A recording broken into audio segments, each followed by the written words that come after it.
The Infinite Tabs podcast is brought to you by The Joy Revival, a community created to inspire you to choose joy. Each week, we'll bring you 2 episodes, one dedicated to how we believe that Jesus is the source of our hope and our joy. Another episode is dedicated to all the things, the good, the bad, and the dumpster fires.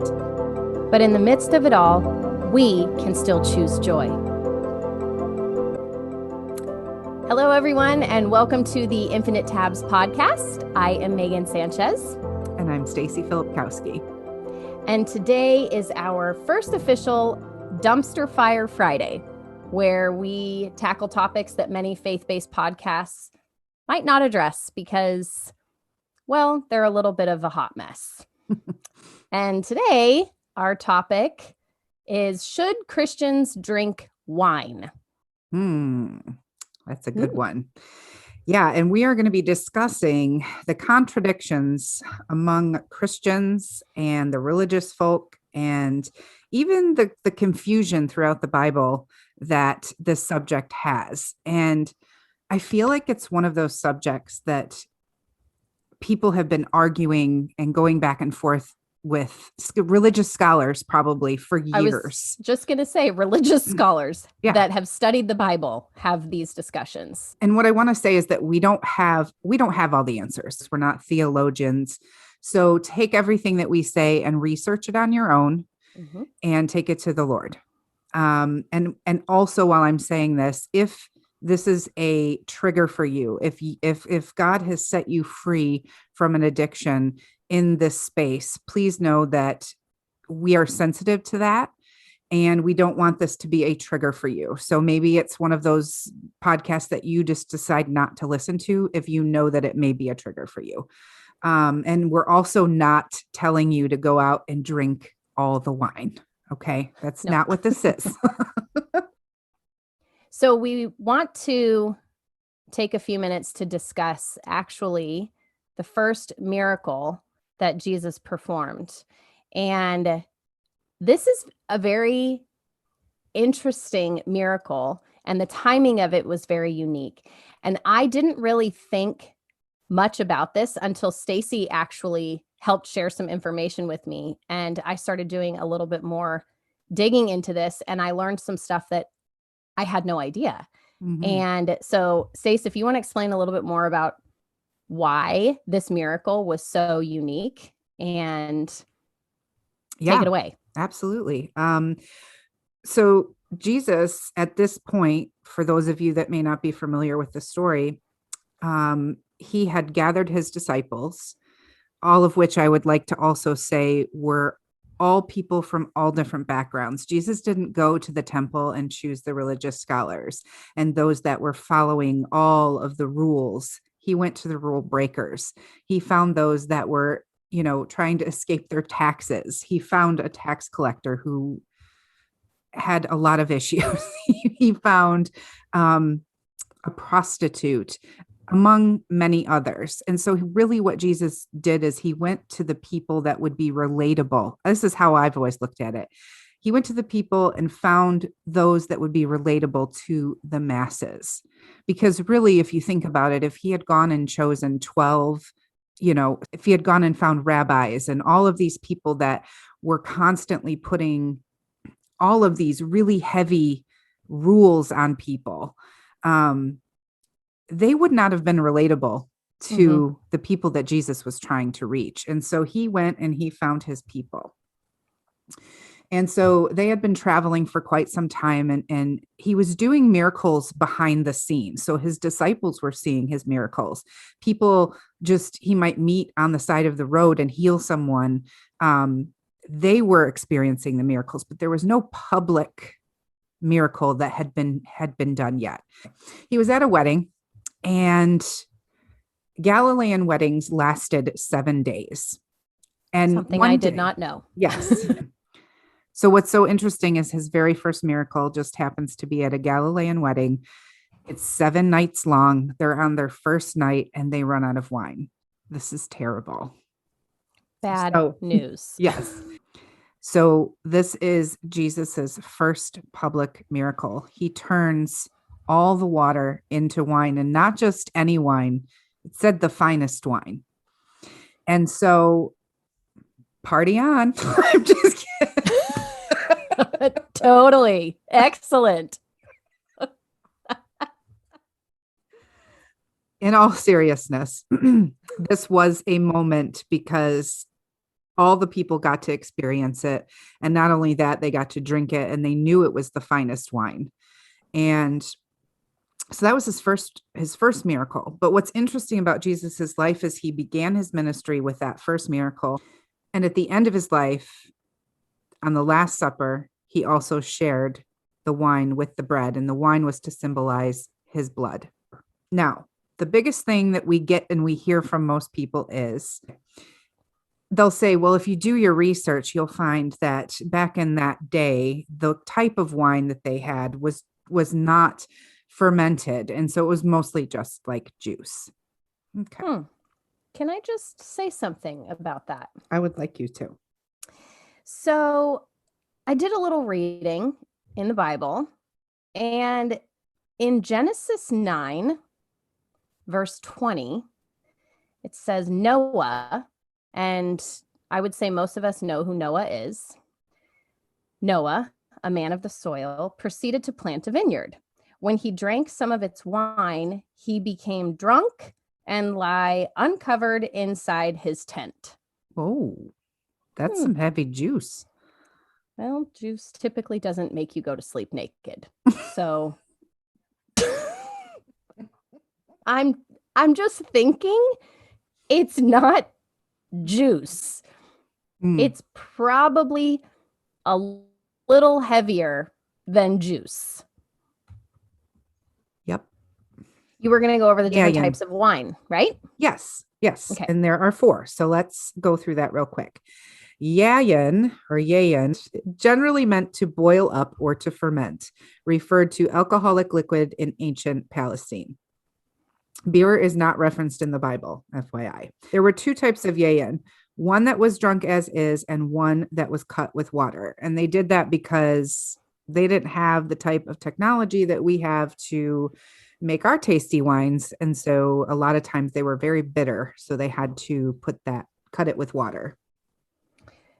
So the second type of wine that we're going to discuss is Tirosh.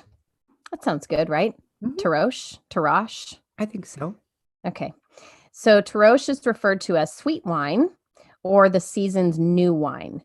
So this is the wine that would have come right after the grape harvest of late summer or early fall. And yayin, by contrast, had to be aged for at least several months. Shemarim was the dregs, which is the oldest wine, which were sometimes added to other wine to give it more flavor. There was a form of wine that was not really alcoholic and was made from must, which is the fresh juice from crushed grapes. This has a high sugar content, and while not meant to ferment, must can ferment on its own because of its sugar content. This is why must was often stored underground to be kept cool. Even after they would put it in these cool spaces, it would still wind up fermenting after a while. So as you can see, there were several types of wine. And yes, there was one that was mostly juice. But as we have already discussed with Noah, I don't think he was just drinking the juice. I don't think so. I think maybe it was a little more than the juice. Yeah. And so what does Jesus, what did he say about this? There were things that he said. So in 1 Peter 5:8-9, it actually says, be alert and of sober mind. Your enemy, the devil, prowls around like a roaring lion, looking for someone to devour. Resist him, standing firm in the faith, because you know that the family of believers throughout the world is undergoing the same kind of suffering. So let's just take that very first sentence there where it says, be alert and sober-minded. Your enemy, the devil, prowls around like a roaring lion. And that is one of the main things that we want to discuss, is that if you are just walking around drunk all the time, you're going to be susceptible to what the enemy has for you. And that's really what I believe he is meaning by this. If he meant not to drink at all, when we know there was alcohol around, it's throughout the Bible in many places, and we'll give you more references. And it wasn't just juice because of the way that it was written.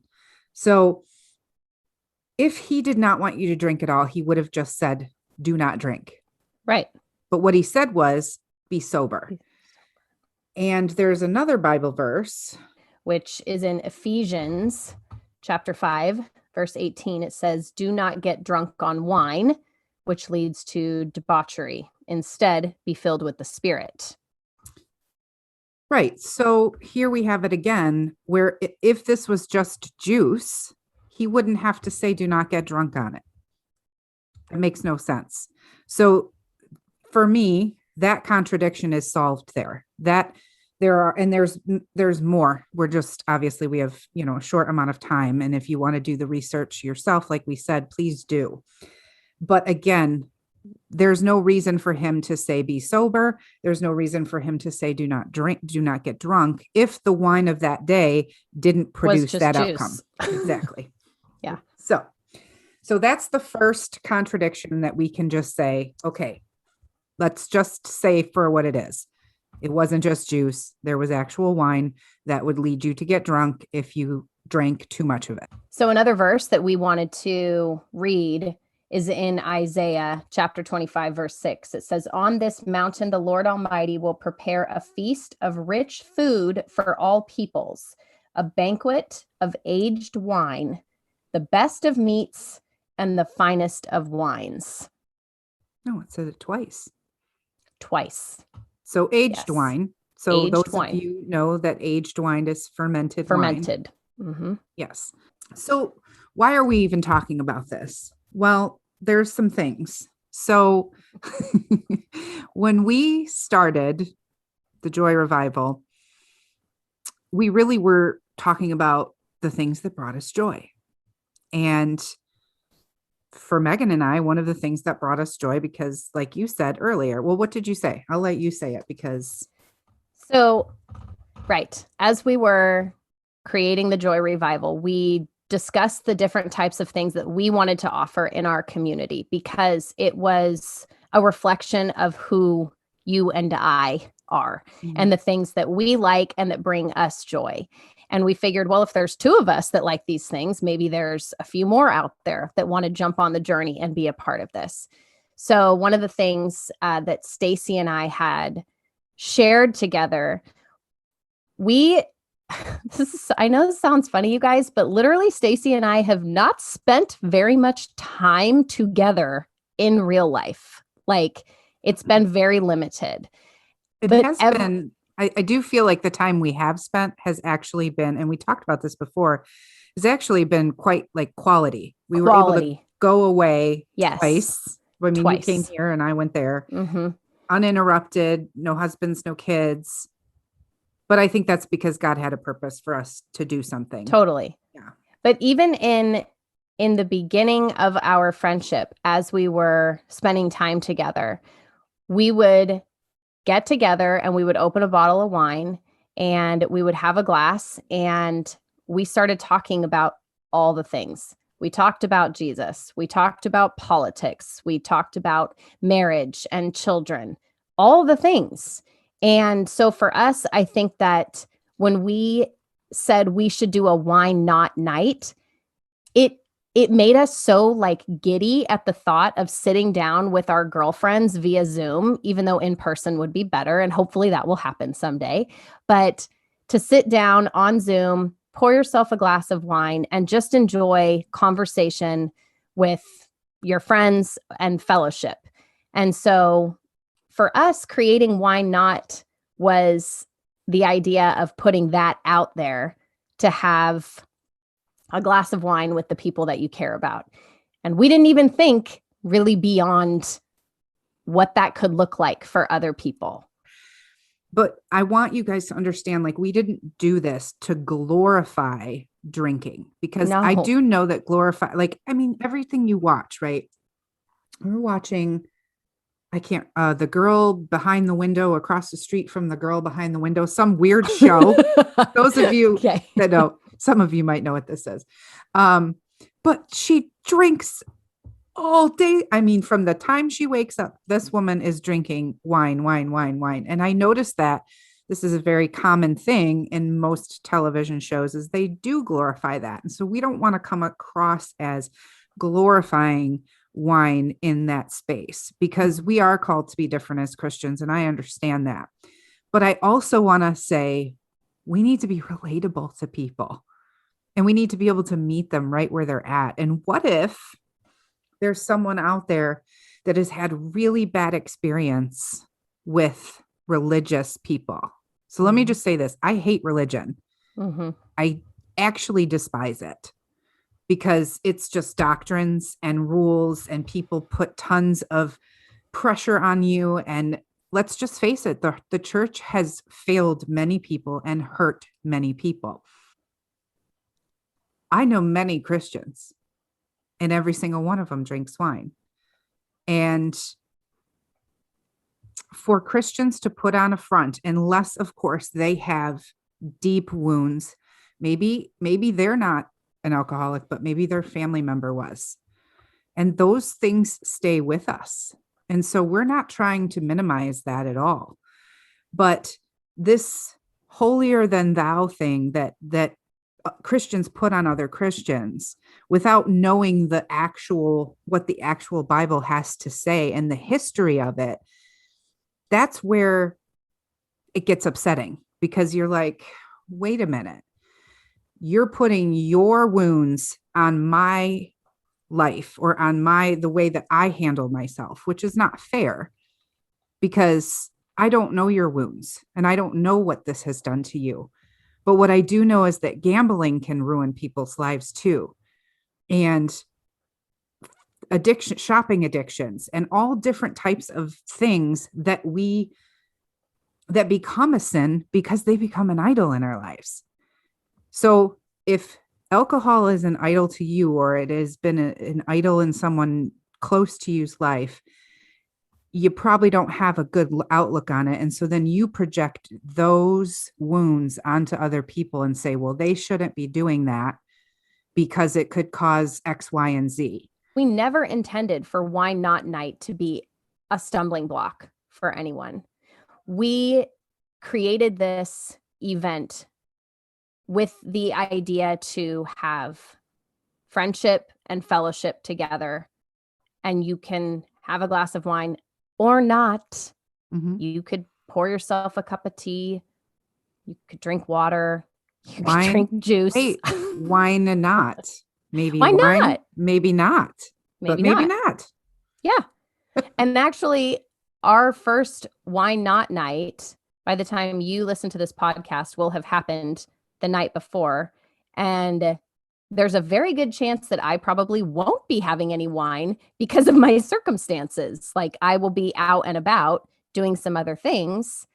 And so the whole point is just community. The whole idea was for us to get together to be able to spend some time with some friends. And we don't want this to be an issue for any of our community members that feel like, well, I can't be around people, Christians, that drink wine. And by the way, this community is not made up of just Christians. This community was designed to embrace everyone from all walks of life. One of the bullet points that we talk about is being inclusive.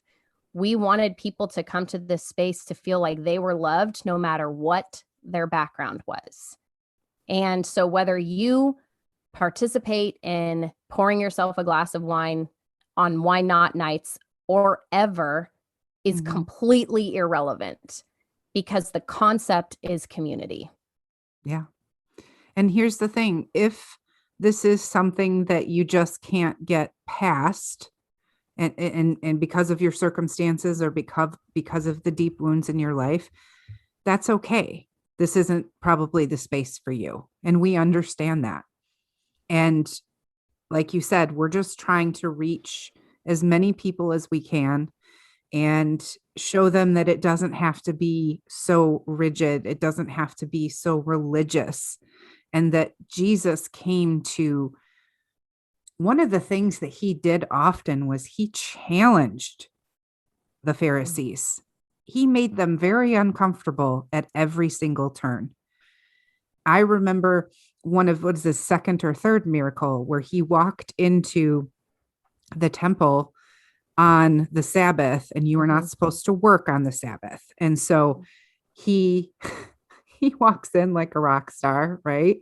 And just decides he's going to start healing in the middle of the sermon. And they're like, what are you doing? You're not supposed to be working. And he's like, oh, should I just let this guy continue to be helpless because it's the Sabbath, or should I heal him now? I mean, he did things very unorthodox, and he challenged those people that were so stuck to all the rules and the laws. I think there was like 368 something crazy laws they were trying to. Isn't that like today? Like when you think about it, when I feel like my mind, my brain has been growing, and I feel like I am trying to challenge more and more things so that I have a better understanding, and just really coming to a place where I can say, well, that makes sense. And so I feel like asking questions, pushing the limits, looking at the people that are in charge and going, why? Why are you doing that? That doesn't really make sense. There's no rhyme or reason. There's no logic. So help me understand why you are doing this. And then continue to ask questions, because the moment that you just kind of accept things as fact, I feel like you are doing yourself a disservice. And I feel like God has given us these incredible things in our heads, these amazing brains that work in such a way to be able to challenge things. So for Jesus to be challenging these rule followers and rule givers, and to have them go, oh, how dare you? I mean, I don't know about you guys, but I'm kind of on the side of Jesus. Like, I kind of want to be challenging people and asking them questions and trying to figure out what the heck is going on. Yeah. I mean, it stands the same today as it did then. If Jesus was standing in front of you, would you even recognize that it was him? And I ask myself this often because I would never want to miss it. I would never want to miss him. But there are so many people that would take what he was doing and be like, no, that's not right. That's not how we do that. Because they're rule followers. He came to break all the rules that we really had in place. He's like, this is not how you do it. These are not the things that matter. The things that matter are that you believe, that you repent of your sins, and that you follow. That's it. So friends, we also have a couple of things that will be made available to you. One will be a free download. We are going to be referencing some of the scriptures that we discussed on today's episode. And if you want to read through those and maybe do a little bit more digging and a deep dive into the scriptures, understanding like the surrounding verses and the context of where those verses came from, so that you have a little bit more of a historical background in understanding. And then we'll have a new piece of swag also in our store, a Wine Not t-shirt.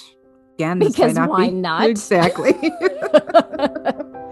Or maybe wine not.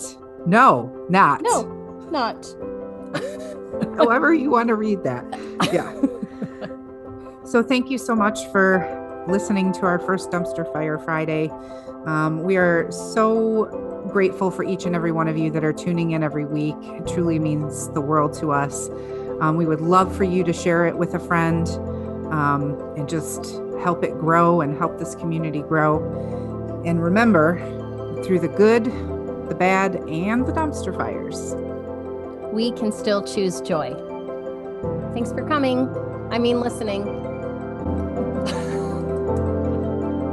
I think I'm gonna go here.